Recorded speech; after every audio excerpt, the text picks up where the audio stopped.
Les femmes et filles mères en formation en petits métiers ont poursuivi leur pratique débutée depuis le jeudi 18 mars. Pour ce troisième jour, elles ont appris à fabriquer le lait caillé.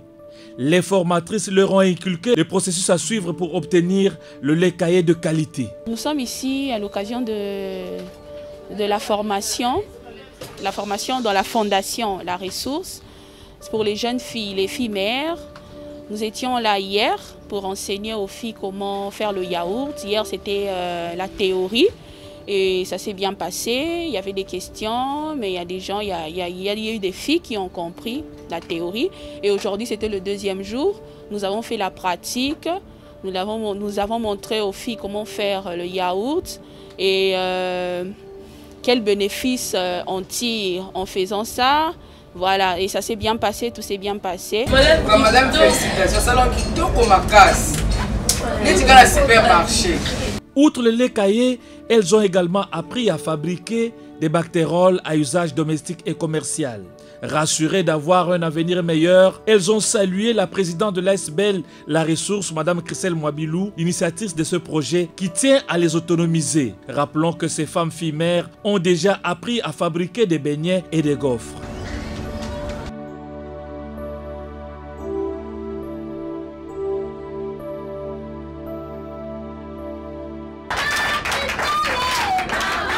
Elles sont au nombre de 20, les jeunes filles et filles mères ayant bénéficié de la générosité de l'ASBEL La Ressource à travers une formation au petit métier initiée par Christelle Mwabilou, présidente de cette ASBEL. Cette première promotion a suivi pendant 7 jours les enseignements sur la fabrication des beignets, des gaufres, des yaourts ainsi que des détergents hygiéniques. Une formation sanctionnée par la remise des brevets.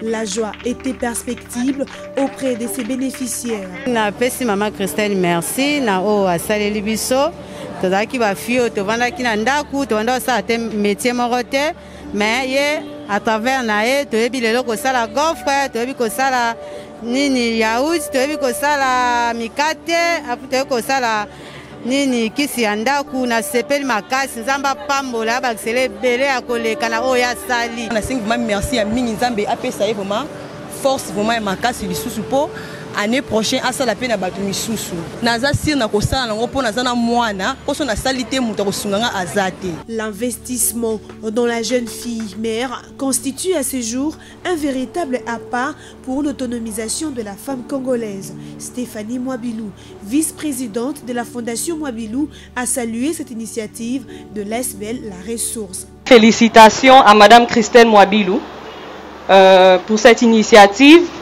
Tozana moi ya bana basi moi oyo ezalaka moi te o photo fêter ezalaka moi o photo lakisa que basi baza capable ya osala makambo ebele. C'est pas donné à tout le monde de se lever un matin, de prendre son fond et faire ce qu'elle a fait.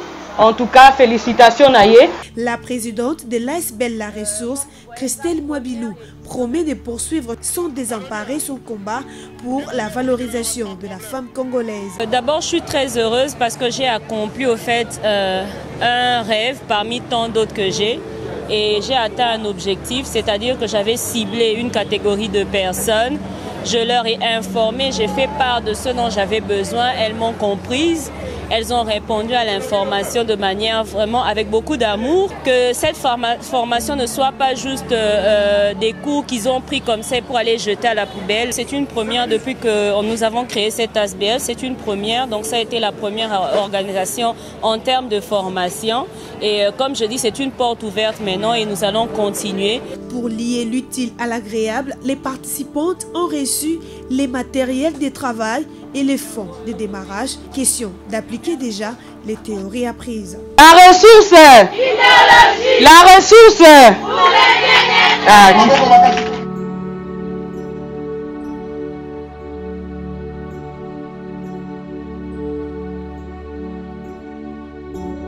Une visite des réconforts de la famille Mwabilou et de l'ASBEL La Ressource pour le bien-être à la famille de la regrettée Maman Chako.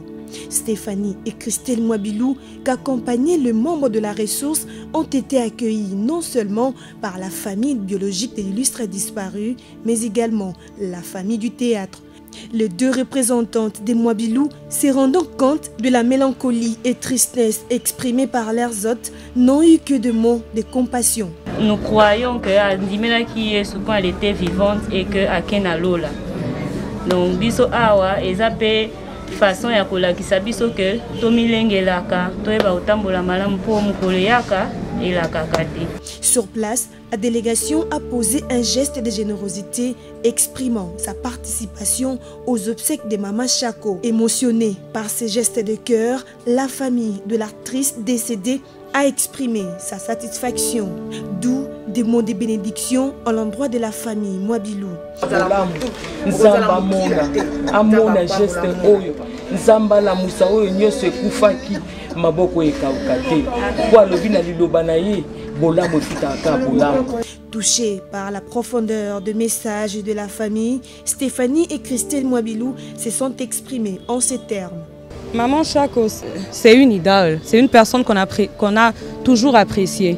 Et c'est quand même triste qu'on n'a pas eu cette grâce ou cette chance de la connaître étant vivante. Aujourd'hui, elle est morte. Et comme on dit toujours, l'artiste ne meurt jamais.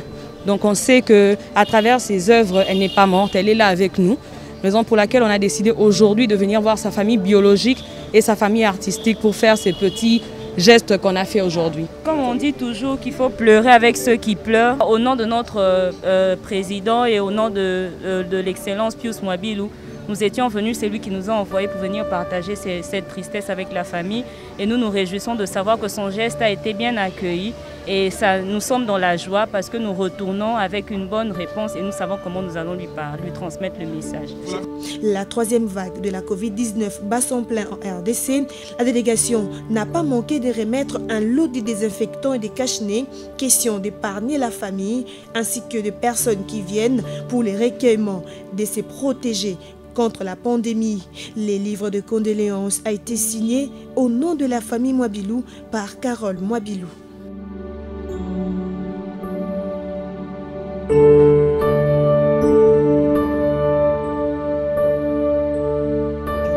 Elle peut désormais pousser un ouf de soulagement. Raissa Kindessa Nata a subi sa deuxième opération chirurgicale et c'est là, grâce à l'intervention de la Fondation Mwabilou qui avait soldé les frais d'hospitalisation restants de la première opération, mais aussi la totalité de la deuxième tranche.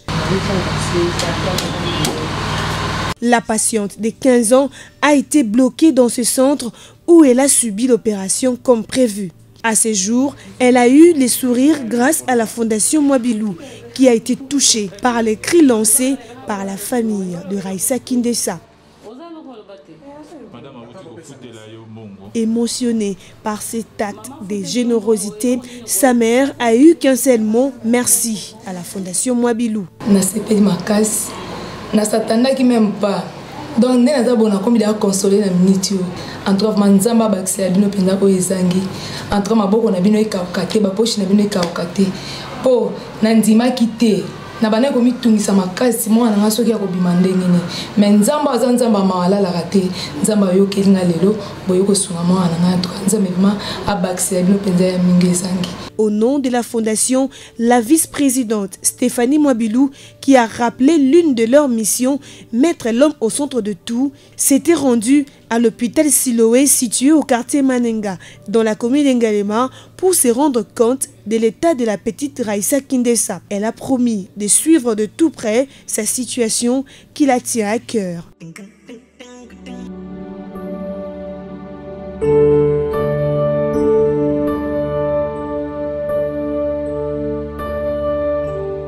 C'est parti pour la première édition du Forum international des femmes africaines, FIFAF en sigle. Pendant 3 jours, soit du 27 au 29 septembre 2021, les femmes venues des différentes structures de pays africains vont réfléchir autour du thème le leadership, la bonne gouvernance et l'autonomisation. Dorcas Nancy Mbombo, coordonnatrice régionale du FIFAF, a, dans ce mot de circonstances, précisé que ces assises s'inscrivent dans le cadre de la promotion des droits des femmes et contribuer à faire avancer le processus de parité 50-50. Au nom du gouvernement congolais, la ministre des Personnes vivant avec handicap, Irène Essambo, a invité les participants à l'assiduité pendant les travaux. Du combat du président de la République pour la promotion des personnes vivant avec handicap.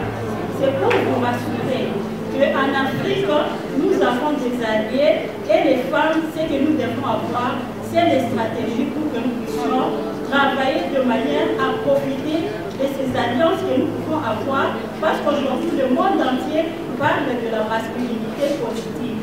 Et nous avons des hommes positifs qui peuvent accompagner les combats de la femme, mais les femmes, nous devons effectivement être libres. La présidente de l'ASBEL La Ressource pour le bien-être prend part à ce forum.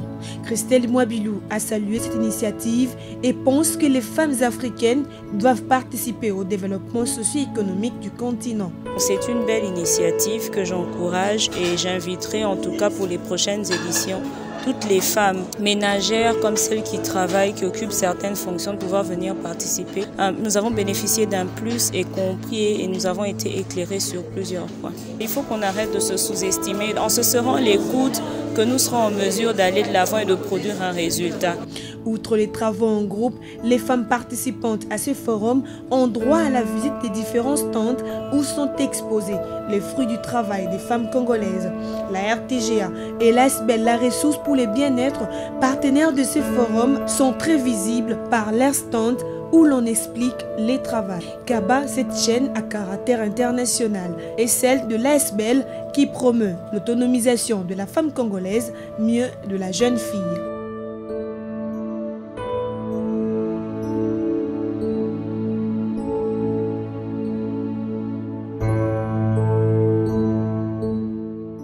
Ayant participé à la première édition du Forum international des femmes africaines tenu du 27 au 29 septembre 2021 à Kinshasa, l'ASBEL La Ressource pour le bien-être a saisi cette occasion pour se faire connaître.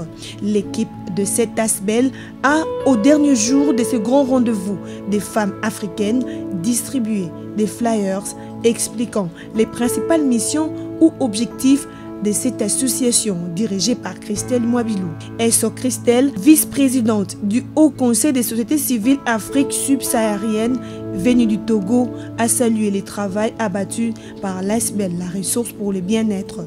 C'est un projet salutaire. Si nous sommes là à vouloir relever beaucoup de défis pour l'épanouissement de la femme africaine, on ne doit pas laisser une couche quelque part. On doit être unis de la tête jusqu'aux pieds. Quand je dis de la tête jusqu'aux pieds, pour celles qui ont déjà trouvé un sens à leur vie et pour celles qui se cherchent encore. On doit s'unir. Et l'objectif ici de FIFAF, c'est de réunir toutes les femmes. FIFAF veut être la lumière de toutes les femmes. Et si, entre-temps, les projets de FIFAF peuvent collaborer avec le vôtre, ce serait avec réel plaisir. Nous avons ce projet dans notre Haut Conseil. Je suis la présidente d'une association cinématographique. C'est pourquoi je vous dis, votre programme vient rejoindre le nôtre. Quand on veut éduquer, on éduque tout le monde. Pour que la société réussisse demain, on doit donner des fondements à toutes les femmes. Le Haut Conseil est disponible pour travailler en partenariat avec vous, pour qu'à partir du cinéma, qu'on puisse sensibiliser beaucoup d'autres jeunes filles qui ne savent pas encore qu'il y a des structures qui peuvent s'occuper d'elles pour leur donner des visions, pour leur donner des opportunités de réussir leur vie. La Ressource pour le bien-être est une association sans but lucratif qui œuvre dans le social. Créée par Christelle Mwabilou, initiatrice de cette organisation, a choisi ce canal pour aider et accompagner la jeune femme congolaise, particulièrement la jeune fille mère, l'amener à croire en ses capacités potentielles qu'elle mettra par la suite au profit de la nation tout entière.